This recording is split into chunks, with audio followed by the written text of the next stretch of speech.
Thank you for having me. Yesterday was great, and I'm excited for our topics today. Yeah, I'm still recovering from your derecho story. I know. That dust cloud was wild.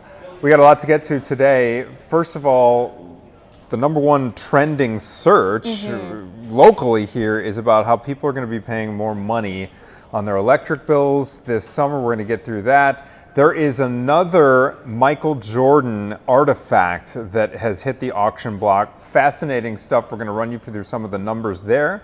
A little bit later in the hour, Jake Hamilton is going to be joining us. I'm not sure if you saw any of his Tom Cruise content. I caught a couple of peeks of things, and I'm impressed so far. They've got always impresses me. They've got a nice little bromance going, and we're going to check in live with Jake because this is Tom Cruise's last hurrah as Ethan Hunt. In Mission Impossible. In Mission Impossible. And then we're going to check in with our local AAA spokesperson about the upcoming weekend and everything as well that is trending on Reddit this morning. But without further ado, Gabby, I'm sure you're not too pleased about this. Chicago isn't too pleased about this. We're going to be paying more for utilities, as we tend to do every single year. This one specifically for electricity this summer. It sounds like that's no bueno. Almost every week we hear about something getting more expensive, and even here in Chicago, unfortunately. But yeah, let's go through some of the details because we know a couple of things here. Beginning in June, ComEd's electricity supply rate will rise to roughly 10 cents per kilowatt hour. So that's up 45% from last June's rate of 6.9 cents. So based on a CUB review, which is a Citizens watchdog, Utility Board, yes. Recently filed tariff. So the increase could translate to an extra $10.60 per month for the average customer, and those higher rates are expected to remain in place for the next 12 months, which means obviously, you know, about $100 more a year, more than that. Yeah, exactly. Now CUB, they did try to fight this because they're like, this is unjustified. They made a stand, and I believe they did drive the rate down a little bit, but people are not pleased about this at all. ComEd did release a statement kind of absolving themselves of blame here. They say ComEd does not profit from this increase, was not part of the auction, does not supply capacity, does not retain any proceeds of the capacity charge payments. ComEd is responsible for the delivery portion of bills, which pays for the work that ComEd does to maintain and upgrade the system. So there's some by law rate auction that goes on behind the scenes, and so that is... Yeah, I think it's with the supply of power, right? Yep. Just to hold it all. So anyway, we're used to this. Summer, right? I mean, let's hope that there's more... It's a cooler summer. What do you keep your thermostat at during the summer months then? Because that's the bottom line here. I've never controlled the thermostat. I've let my dad always control it, and then I guess I did have to when I lived by myself for like 5 years. But now I let my fiance kind of control it, and he keeps it a cool 68. Oh man, after my own heart. I'm a high 60s as well. And I'm like, I would be happy at 72, Anthony, to be honest with you. Honestly, you might have another argument to crank up the thermostat, because those extra degrees, they make a huge difference when it comes to those really, really hot days. It's almost the difference between giving your HVAC system a little break versus having it run constantly, like on a 92-degree day. If he keeps your thermostat at 68, you're going to have quite the hefty bill. Yes, you're right. So maybe food for thought. We might have to have a conversation, especially before the wedding. Maybe that's our deal breaker. Or something. I'm surprised you didn't go over that already with your officiants. You know, hey, thermostat wars. That's a big point of tension between married couples. We just went through our pre-Cana. Too late for me, but save yourself. You just went through your... Pre-Cana, which is with the Catholic Church. So it's some classes that you have to do before marriage. I'm so curious about this. And it was an 8-hour course, and it was great. We had a great couple leading it, and they had been married for 40 plus years. And really it was just like reflecting with other couples in the group as well about you know, what you guys see for the future and what your relationship is going to be like in the Catholic Church. It was interesting. I won't pry too much, but were there any breaking news stories between you and your fiance, like that came out of this? No, I think we know each other too well. Okay. Yeah, and you know, we grew up with the same morals in the Catholic Church, so we knew a lot what was coming. Good. I really like that groundwork. We did a little bit of that too. It wasn't under the Catholic Church, but we did have one of my really good friends dad was actually our officiant, and he is a couples counselor. So he has all the strategies. He's got all the language. You know what I'm saying? Like the good questions that get you two talking and everything. So we have another one in a few months with our actual priest who's marrying us too. So we're not off the hook. Oh, yet. You're not off the hook. We have a couple more hard conversations to have together. Okay, another thing that really made news. This is on the slightly less negative side than rate hikes. Michael Jordan. Game-worn 1992-1993 jersey hit the auction block, and this thing fetched record top dollar, $2.63 million. Can we get another look at that, Jenna, so folks can check it out? It's crazy, the amount of money that some people have or organizations have. But, you know, I mean, I think that's a really cool piece. It didn't surprise me when I saw it. And I heard the amount. It didn't surprise me. There's people with such deep pockets that can do this thing. And the other interesting factoid about that very jersey is that it was the exact jersey that he wore on the 1993 cover of one of the 1993 colors of Sports Illustrated. So I think that adds an extra layer to it. So they made the auction house there. Wound up that 2.63 million was part of a total of 18.4 million dollars. Wow. That some folks have just laying around. Disposable cash. Yeah, just laying around. I remember seeing an article way back, and I should have looked this up before we started Chicago Now. But like someone 40 years ago had a chance to buy a Michael Jordan's jersey for like $1,000. Oh my gosh. And now just think of how much it would, you know, be worth. And it was one of those jerseys, like one of his first ones that he had put on, like back in Peoria, and he took on like the Indiana Pacers. I remember in the article, something like that. That rings a bell. That rings a bell. So it wasn't a Bulls jersey. Millions. It was No. it was some other jersey that he had. You know what? on. I think it was both another jersey and a Bulls jersey as well. I have to look it up. I should have. So thought of that. it's all good. So the full uniform was I think we had a shot of it there with the shorts as well. That was the top selling item as well. And I want to point out some other Jordan memorabilia that brought in some pretty serious bids. These right here are the Air Jordan 1s. Yeah. Not the original, obviously. And the colorway, the original he's just casually colorway wearing them. is the, yeah, right. Yeah, this is $1 million pair of shoes right here, is the white, black, and red. Those, right? Yeah, Yep. there they are. A pair of 1985 game-worn and signed Jordan 1s from the Anthony Arduini collection. Those got $152,000. They've got at the Chicago History Museum, Gabby, I was there a few weeks ago, and they have another pair of those original ones, game worn by Jordan. It was one of the first pairs that were, I think, ever sold. So it's super cool. A 1995 SP Top Prospects autographed card, $140,000 for that. Wow. Yeah, remember- that's a lot of money. Were you alive during that stint where he? No, probably not. Mid-90s? Oh yeah. Mid-90s. I was alive in the 90s. You were alive in the Yeah, 90s. we'll keep it there. Well, there's a cool little show there called When Jordan Rode the Bus, the Birmingham Barons. He played for the White Sox AAA affiliate. Isn't that crazy? Think about how many professional athletes could also like be really good at a different sport Oh, yeah. and be multi-sport athletes, and it blows my mind. It's They're, just like pure athleticism. Pure athleticism in the Deion Sanders, Bo Jackson model. Mm-hmm. You hear about guys like Allen Iverson, who they were an MVP in the NBA, but he was an amazing quarterback in high school. Just, I don't know. Anyway, paying millions of dollars for a sweaty jersey. Like, think of how sweaty he got in those fans in jersey. Some fans think that boosts the Yeah. value, and it hasn't been washed. Yeah, not for me. Hasn't been washed. Not for me. Some kind of Okay. new air freshener in their $1 million mansion. There was another card, I believe, that fetched $128K as well. That's the one right Wow. there. Man, yeah, that dude is a juggernaut. I want to know about these people who bought them. Yeah, me too. Yeah? They never publicized that. But I Gabby, know. here's the question before you move on. If you could own any iconic sports uniform, whose would it be? Interesting. You know what? I've always had a weird fascination with Babe Ruth. Oh yeah. So wouldn't that be cool? Yeah, I that always would be. loved that era growing up, and I remember reading books, and I think I picked Babe Ruth as a person to highlight in a paper one time when back in grade school. Yeah. So I have some weird fascination with Babe Ruth. His that bat would be cool. That would be ridiculous. I wonder how much those items. I don't even We'd know. have to do a little background research. Mine would be, I mean, obviously Jordan, but outside of Jordan, the shorts that Muhammad Ali had on during that iconic shot, where I can't remember the opponent, but it's I feel like it's a Pulitzer Prize winning photograph, but those shorts that he had on during that fight, I think that would be what I would choose.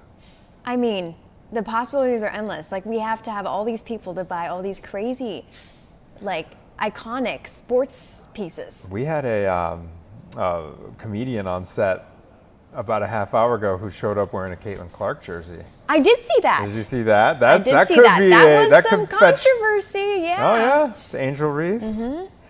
All right, so speaking of toxic relationships, Angel Reese, Caitlin. Another thing trending is the topic of letting go of toxic friendships. Could this be the mental health reset that we all need?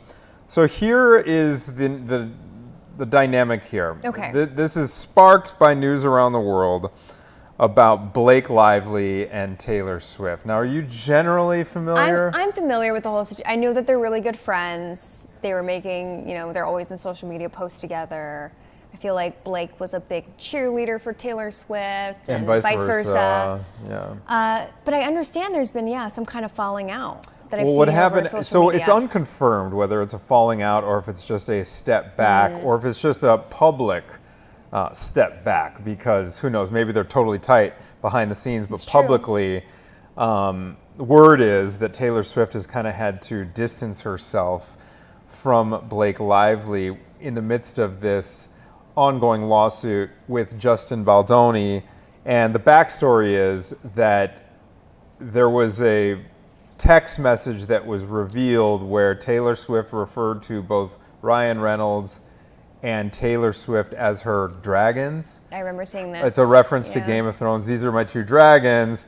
And in a text message to Justin Baldoni, they positioned it, Baldoni's defense team, as kind of a veiled threat. Hey, don't mess with me here because I got these two dragons that I will unleash on you. And look, if I were that friend, I don't think I would appreciate my other friend calling me, a drag. It's dragging an you evil into it. connotation, right? Right, and then I think the whole thing from Taylor Swift is listen, this is a third rail. This is I don't want to. You mean you weren't in that group message? Yeah, exactly.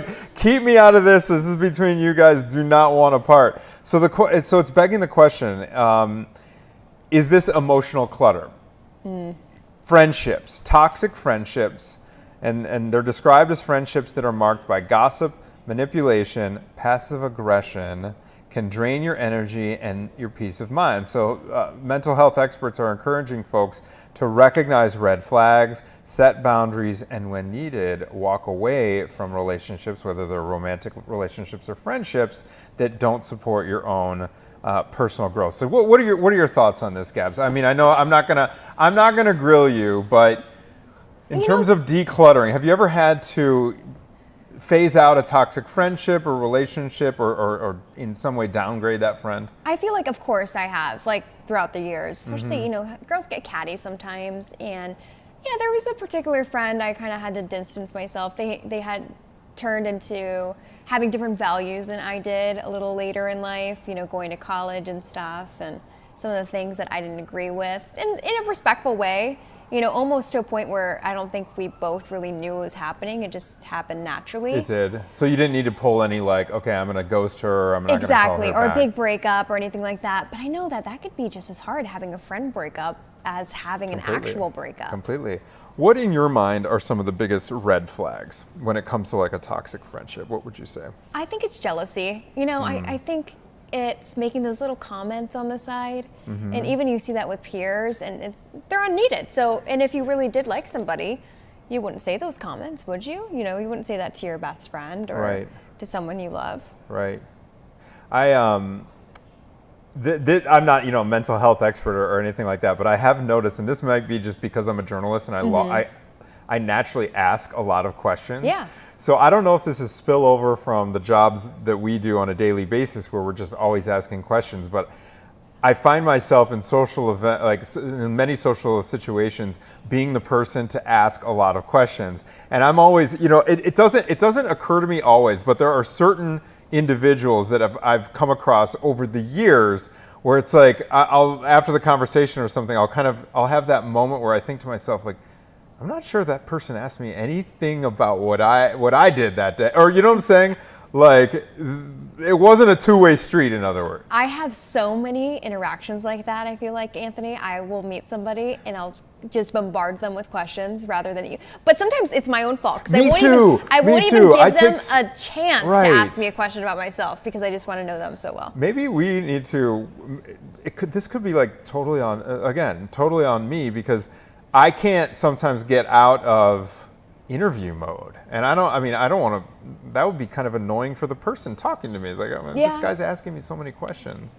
It just means we care. We're right. I mean, we can maybe say that we're genuine, maybe pat our own backs. I think sometimes I'm also trying to avoid awkward silences. Maybe that's it, yeah. That's another thing. Now, do you feel, the question here on this question thing, social media, these mental health experts are saying that social media is a factor, as it's got its tentacles in pretty much everything we do these days. But the question is, does social media put unrealistic expectations and make friendships look either better or different than they are in real life? Oh, 100% they do. Right? I mean, sometimes you're half friends with someone, you just take a good picture with them too, and you post it on Facebook or Instagram, and then your other friends are like, wait, I didn't think you liked them. Well, it's just a good picture of me. What about that situation? There have been times where there's a social plan in place, and I know that the people who have been invited along are like, wait, we cannot post a picture of our gathering on social media because there were, let's say, 2 or 3 individuals that weren't included on the text. Yeah. Going back to Blake Lively and Taylor Swift, being in that kind of spotlight and finding genuine friends is probably so hard. Almost impossible. Yeah. I remember, I think really Selena Gomez was talking about it a while back when she was going through all of her stuff, maybe with her breakup with Justin Bieber and all that. But, going off of social media too, because it does play such a big factor. And then how much would it stink to have the world's eyes on you when people notice when celebrities unfollow someone. It's not even like defriending or getting off of social media. They'll notice, oh my gosh, so-and-so unfollowed so-and-so. And right away, right away they'll notice that. And they'll get their text messages leaked. Like, my text messages are never going to get leaked. And they better not. I hope that we have, we get recognized from time to time on the streets of Chicago. Sometimes I think to myself, this is a safer level of so-called celebrity than these people that are like being hounded by the paparazzi.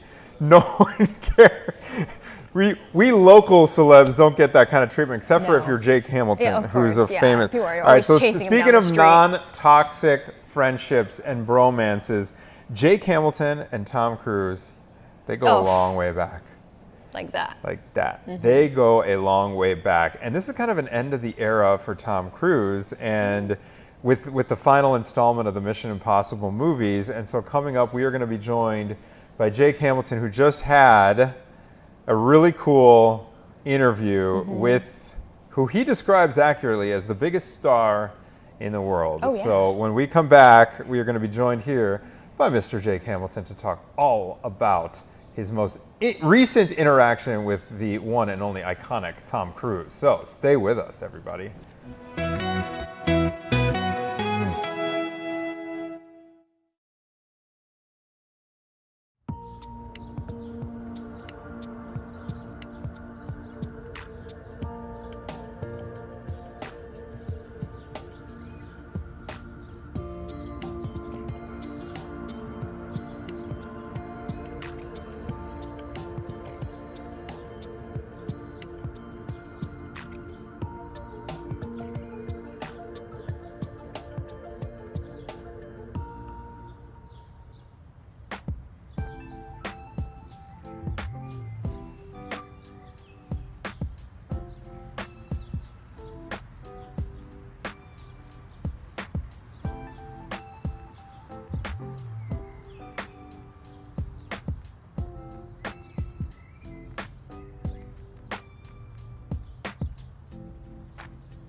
10:25 now, and we have been talking a lot about celebrities, and we have someone who knows all of the celebrities, it seems like. A celebrity in his own right. Exactly. Gets to speak with.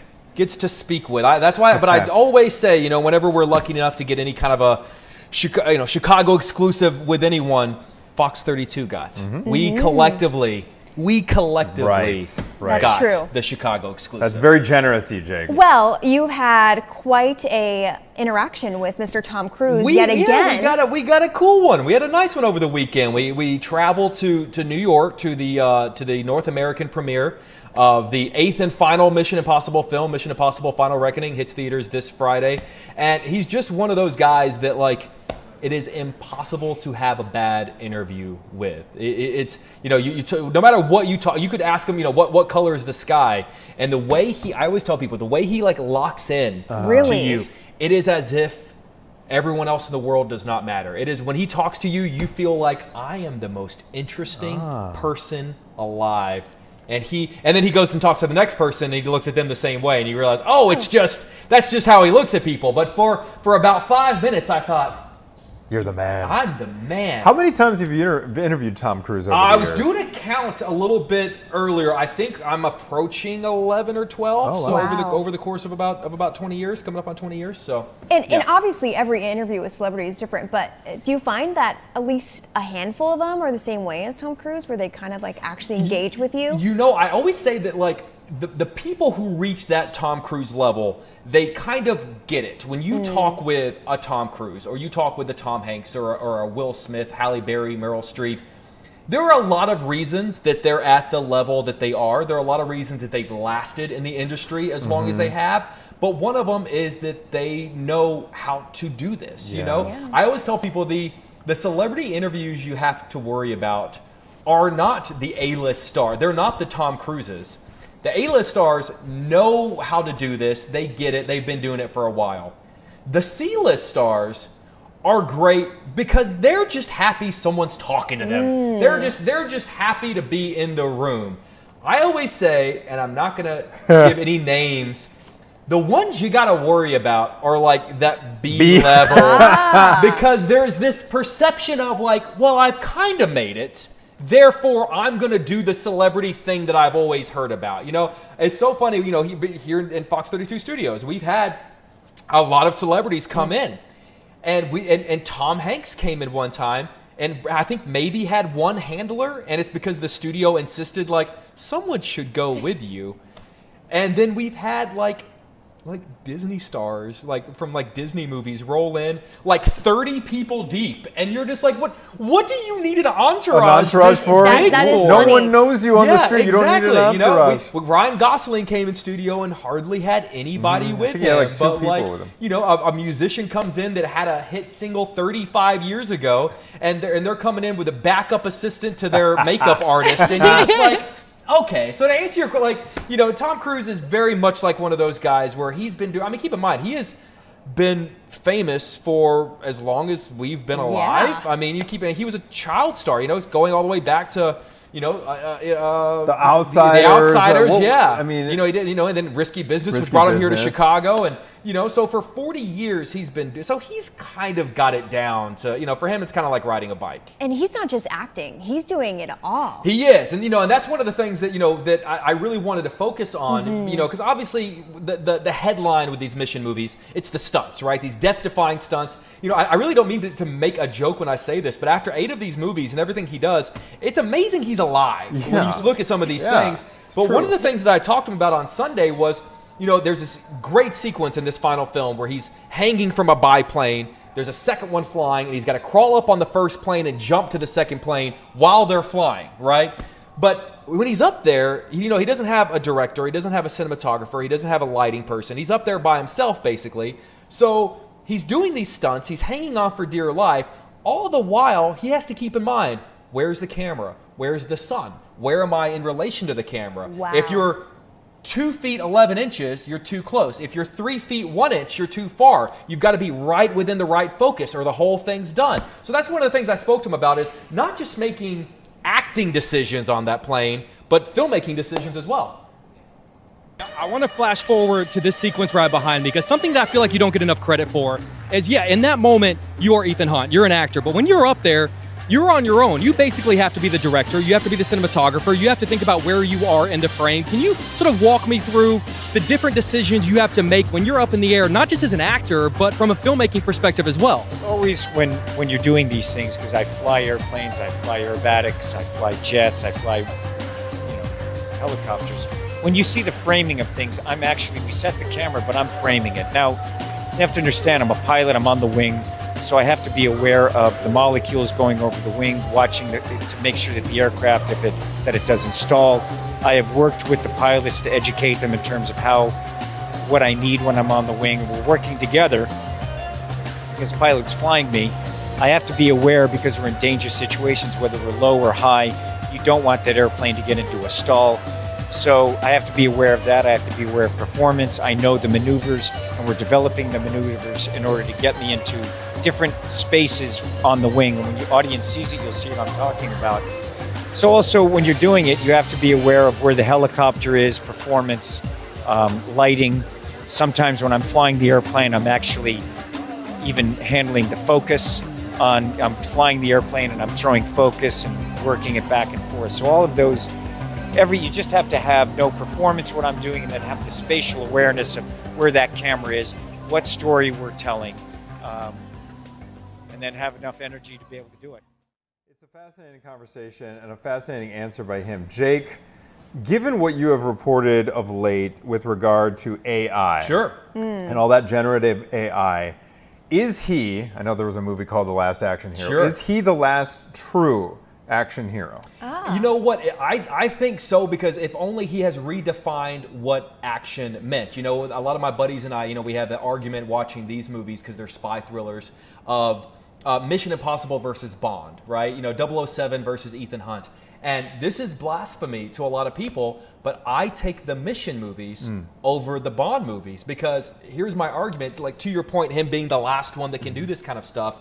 A lot of actors can and have played James Bond and have done so very well.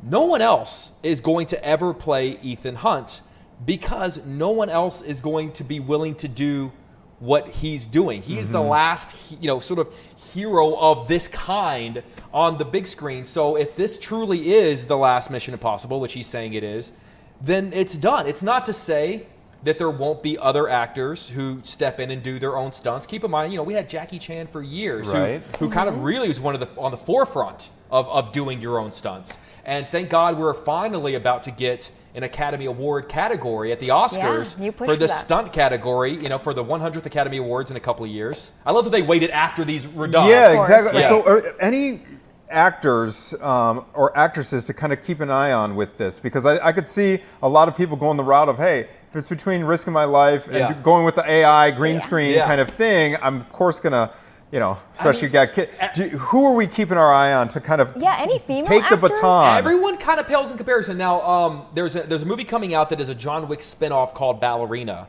that stars Ana de Armas, and she's kind of plays very much a John Wick type of character. She does a lot of stuff, but one of the things, and I actually do appreciate this, a lot of actors are very aware of the contributions that stunt people do. Like while it is always a great narrative, anytime we can ever say person X does their own stunts, there's an entire community of stunt men and stunt women.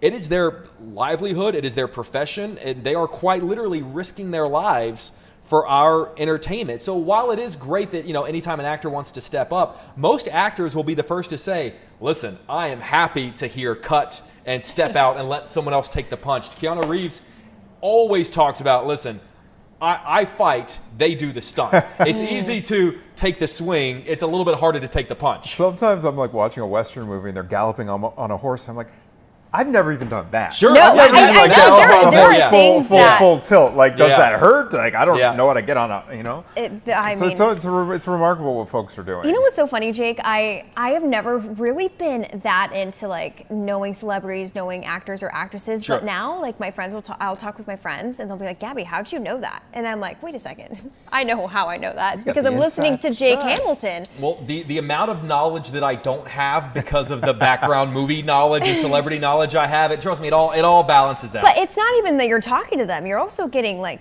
doing some PDA in public too. Well, it's we do. PDA, Jack Black, and who was the person with? Yeah, we had a man sandwich with Jack Black. But you guys know I'm a hugger. Oh, yeah. I love everybody, and I want everyone to know I love them. I'm a respectful hugger because I know not everybody likes to be hugged. But we had a cool when we wrapped up my conversation with Tom. And keep in mind, I've been talking to Tom for almost 20 years by this point. We had a really nice little moment. I'm proud of you. Thank you, sir. I'm proud of you. Thank you, sir. It's an honor. Good to see you, sir. Thank you. and that came from the very first time I ever interviewed Tom was, like I said, coming up on like 20 years ago. Hadn't hit puberty yet. Yeah, your voice hadn't changed. No, I still had, And you know, it's so funny. cute. I was in college and I was waiting on him to show up. I was in a hotel in New York waiting on him to show up to the interview room. And so I was in the hallway because you wait in the hallway before you go in. And I was on the ground like this with books piled up because I had a No paper way. the next day.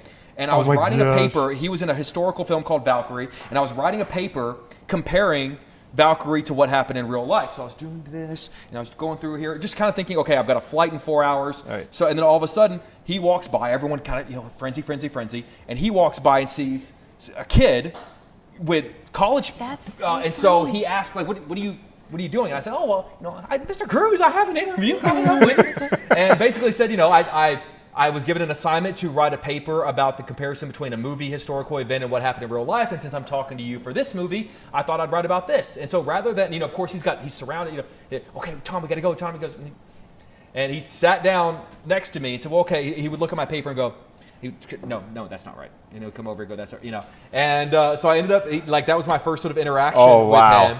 And so every once in a while, I've got another interview somewhere down, on tape where he sort of goes, "What'd you ever get on that paper?" He remembered. I mean, that's a Fascinating hard stuff. situation to forget. I'm glad that he recognized you. So for that. so I think just because he knew my first interview with him was whenever I was in college. I'm 84,000 years old now, and so that's where that nice little moment at the end Fascinating. came Jake, from. thank you. Thanks It's for always coming good up, talking to taking you. time Love for you guys. You guys Chicago are Now. this is awesome. Come back anytime. This whole production, you guys do an amazing job. Thank you. We have some people Because behind the you scenes come that make it by happen. every once in a while. All right. We are almost to Memorial Day weekend, which means travel is going to be insane. Hopefully it's not rainy like this, but we're going to be speaking, coming up with Molly Hart with AAA about everything we need to know if you're getting in the car or hopping a plane this weekend. So stay with us. Thank you, Jake Hamilton. Yes, sir. I'm proud of you. Thank you, sir. I'm proud of you. Thank you, sir. It's an honor.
10:40. Welcome back to Chicago Now. I'm Gabriella Primus, filling in for Caitlin Cody. It's been great to have you these last couple days, Thank you Gabby. for You're having welcome back me. anytime. It's so nice getting to Anytime. talk Chicago with you, talk to some of our coworkers about the fun stuff that they're doing.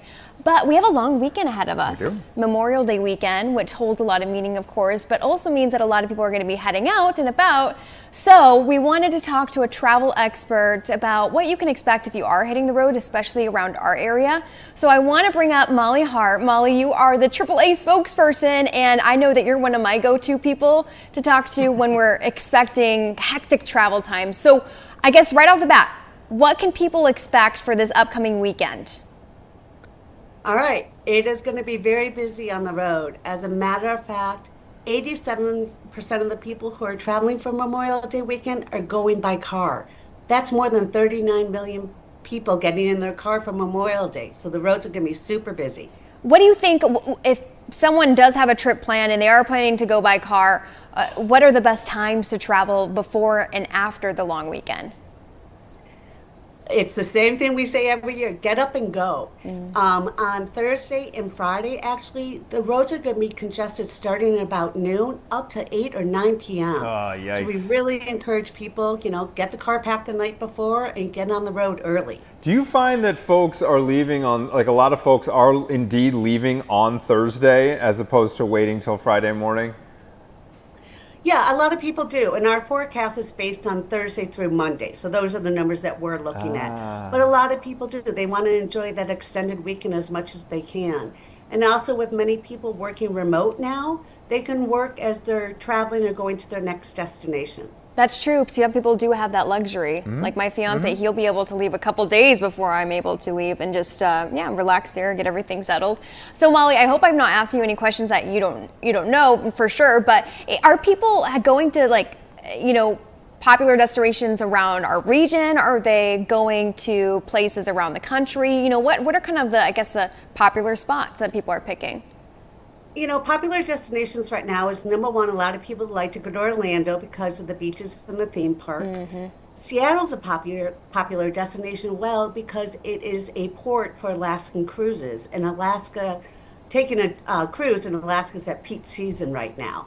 But of course, here in the Midwest and here in Illinois, people, like to go up, whether it's to Lake Geneva or to their cottage or the North Woods.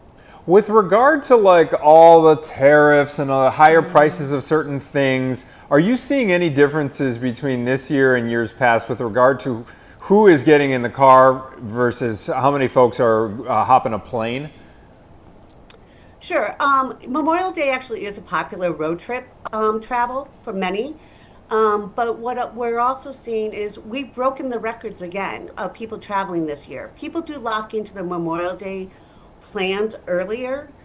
So we're not sure what the summer's going to be, but right now Memorial Day is going to be busy. Okay. I usually get an email from Illinois DOT here very soon, Department of Transportation, about road construction that's going on because there's so much that's happening and some that they just obviously cannot get out of the way. Do you think that's a good reminder for people to still be aware that there might be road construction around their area?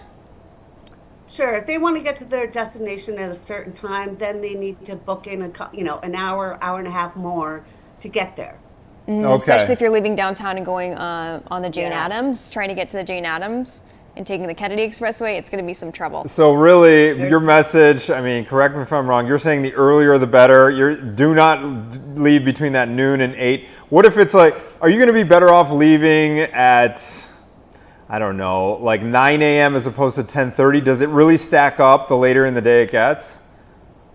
As the morning goes by, more people are getting on the road. So yes, at 11, noon, and then again, you're going to hit a lot of traffic and congestion in the afternoon. And for those coming back on Memorial Day, again, you either want to leave before 2 or not until after 7 p.m. One thing I always like to ask Molly, because so many people are hitting the roads, there's going to be so much more traffic, maybe some crazy drivers, are some safety tips to keep in mind, whether that be something to have in the car or even just to have in the back of the mind as you're going to your destination? Of course. let's kick it off. Is you still have time to bring your car in to get it serviced and looked at? You know, checking the tires, the tire tread, making sure your battery is working, topping off fluid. So let's start off with that so you can get to your destination without a problem. We always want to remind people to bring that emergency kit with you. And, you know, in that, your cell phone charger, jumper cables. You also want some food and water. And then with this weather, bring those extra blankets right now. You never know what it's freezing out this week. This is not cool at all for late May. All right, thank you so much, Molly with AAA, getting us ready Molly. for a road trip weekend. Happy Memorial Day. I know. You too. Have a great holiday weekend, Molly. Really appreciate it. Are you heading anywhere this weekend? No, we're sticking around. I'm We going are sticking around. to We're hosting, Grand Rapids. actually. So I'm going to okay. take Oh, I-80, okay. 94, and it's going Better to be leave probably early. a mess. But Because you're Indianapolis, already southwest, right? A little bit. I mean, yes, well, I'm in the West Loop, but yeah, my okay. in-laws are southwest suburbs, and we're going to Grand Rapids to a lake over there.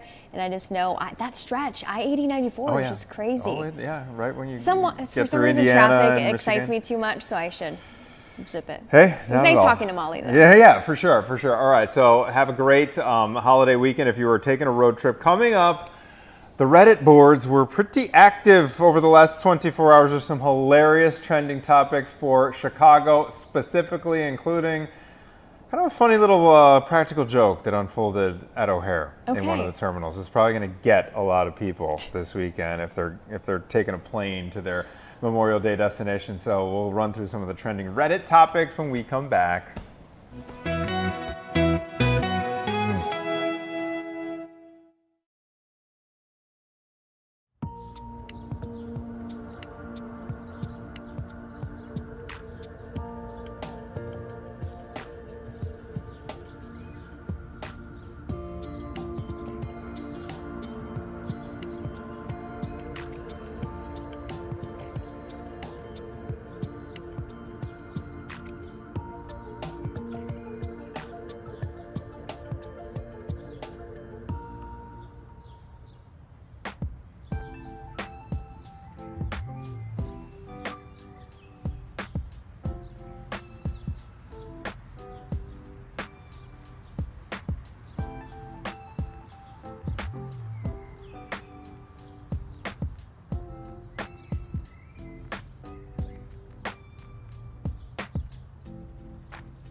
Welcome back, 1049 Chicago Now. Anthony Ponce here alongside Gabriella Primus. And this is my favorite segment of the morning because we get to run through all the trending topics on the Chicago subreddit. So without further ado, let's check in on this practical joke somebody did at O'Hare. All right, here, the user hologram. Diabolical placement of a fake wall outlet sticker. Gabby, check this out. No.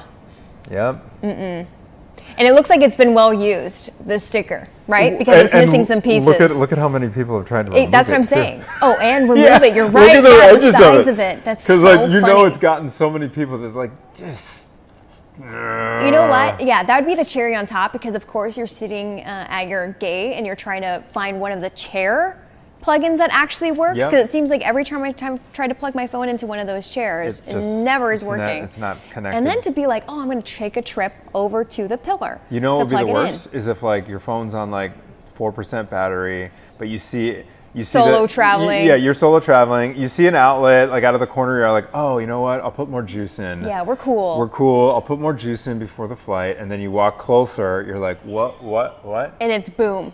Yeah. It seems like, I don't know, maybe this is unpopular opinion, but I think that there are not enough outlets at airports nor coffee shops. Some coffee shops I go Are to getting here on in board. Chicago. I feel like it's getting better though. You're right, but I feel like it's know. been getting better. Like they even at the McDonald's here in our building, there's Mm-hmm. a little like island, and they've got the Good. it's like it's a little lit up thing, and then you can plug in.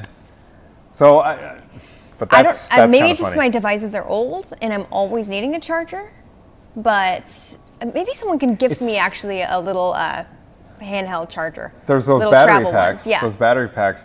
And then I've noticed that it's kind of hit or miss on the plane itself, because some of them True. are like fully equipped. That's what I'm saying. You And just some of plug them- it into the seat in front of you, but other Or they're planes- there and they don't work. Yeah. That's what I'm saying. We need to have a test. Have you ever been to a downtown area, whether it's like a big city or a small town, where someone has super glued a silver dollar to the sidewalk? You ever seen that? No. Or a quarter? No. Same vein as the fake outlet. I can't remember where I was, but it was in front of a high traffic like coffee shop or restaurant or something, and someone had super glued No a way, silver Anthony. dollar to the sidewalk, and I would say, I don't know, 40 to 50% of the passersby leaned down to try to dislodge it, and they're like, oh. Oh my goodness. No, I have never heard of that, but it sounds like that would take a lot of energy, to have to go to somewhere, bring a hot glue gun or, even any type of glue and decide to People glue go a it long way down. for their own entertainment value. So All right, interesting. Here's another thing trending on Reddit. There's a petition, apparently, to ban a certain kind of cheese. I'm unfamiliar. I'm not a cheese guy, really. I know cheeses, I'm but definitely not a stinky cheese I don't know why, but only coming here to Chicago did I find out about, is it raclette? Is that how you pronounce Raclette. it? Raclette. Okay, so it says, can we please ban them from operating during the summer? Might be a good idea. 80 degrees, humid, and dense fog of nasty, stinky cheese really ruins the market. That is at best a winter market cuisine where the cold and snowfall keeps a scent somewhat contained. I am not a fan of the stinky cheese in general. I'm kind of cheese sensitive. Like, I don't like the smell of blue cheese. I don't like the No. taste of blue cheese I either. love blue cheese, gorgonzola. Stop, Really yeah. sharp cheddar, like to the point where it's like you're making a face. I love it. I'm sorry if people are wrapping up breakfast or getting ready I for know, lunch. To sorry. me, some of it smells like BO. This especially it Or does. Yeah. vomit. Yeah. This Like- especially does, but I have not tried this sandwich because it typically comes on a sandwich, correct? Oh, okay. Yeah. So the cheese, the strong cheese comes. Is it raclette? I think Can it we get is. a ruling? Is it a raclette. raclette a cheese or a sandwich? People at home saw it spelled, so hopefully they raclette. can maybe they can Yes to both. correct us later. But I'm with the poster because, like, when I go to a farmer's market, I want to. When you baked go through the goods. produce section of the grocery, you can even it smells like freshness. I don't know exactly how Mm-hmm. Yeah. to describe the smell, but produce. Yeah, it does. Yeah, It's kind of. produce. And I go to a farmer's market for that farmer, that fresh, like leafy, outdoor smell. It's and true. if it's being like on an 80-degree day, overpowered by some stinky cheese, And it's not a no polite smell, gracias. is it? Yeah, it's not like a little like cute. Oh, I smell it when I walk by. They No, are it's right overpowering. when it's a hot day like that. right. I can imagine it. I will really sign your smells petition. odd. I don't know about Gabby. I will sign your petition. All right, next up, Gabby, I need to ask you about this because I Okay. understand you have some inside knowledge. Oh, yeah. Also trending on Reddit this morning. Pricing for a women's haircut and color is getting out of hand. Help me understand. It's already, blah, blah, blah. So I suppose there's a supply and demand problem, but really $350 plus tip to achieve a normal looking hairstyle. We ladies should not have to fork out $1,000 a year. Yeah, you do the math. I feel like Maggie, she's got hair about your length, and I Yeah. feel like it's a 3 to 4 appointment year. So it's Yeah. quarterly. You multiply that $350 by 4, you are at over $1,000. Especially if you do like to play around with your hair color and get a lot of highlights and stuff. But you know what? My mom's a hairstylist, so I don't have to worry about it. The only thing I have to worry about, since she lives in San Diego, is getting to see her because she's not always readily available. So I would love to get a haircut, actually. But is that but like? she's in San Diego, so I can't. $350 though. Is that standard? Yeah, is that high? it is. You know what? Their prices have gone up, just like everyone else's. And, you know, to sympathize with the hairstylist, yes, you know, I wish it were a little bit more reasonably priced, but they're on their feet for hours and hours and hours. You know, it's like my mom has gotten. So it's the length of time. It's a length of time. It's the energy. It's also Okay. the product is expensive. You know, they're watching your hair. My mom has had 4 surgeries on her right arm. We have to go to break, Gabs, but how long does it take for, so a cut for me, whatever, it takes a half hour with dudes. No. But like how long does a cut and color take in like start to finish?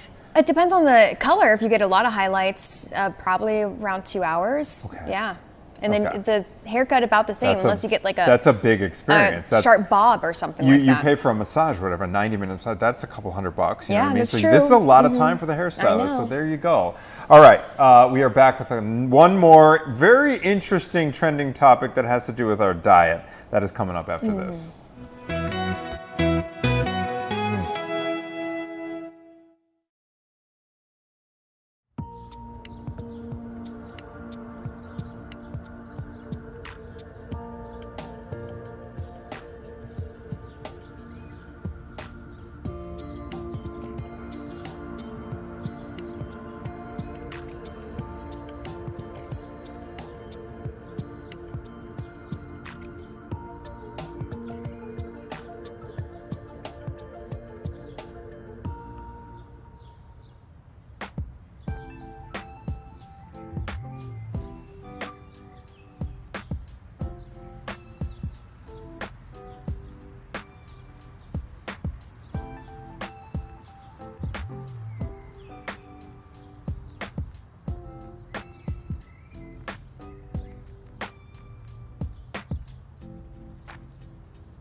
Welcome back to Chicago Now for this little bit longer of a segment that we have here. We're going to talk about migraines before we go. Yeah, run us through. This is trending, It's a new trend that's happening. A cure for migraines supposedly is getting a large Coke from McDonald's and a large fry, and it's supposed to cure you. But obviously, doctors are thinking, oh, wait a second, take that with a grain of salt because it's not necessarily healthy for you. Pun intended. But exactly, pun intended. What do you think? Do you think it's legit? Well, the reason this made the news this morning was because there were doctors that say it is rooted in some kind of truth, because I guess salt or electrolytes or something like that is known to help the situation. I'm fortunate enough not to suffer from migraines. Do you suffer from migraines? No, I do not.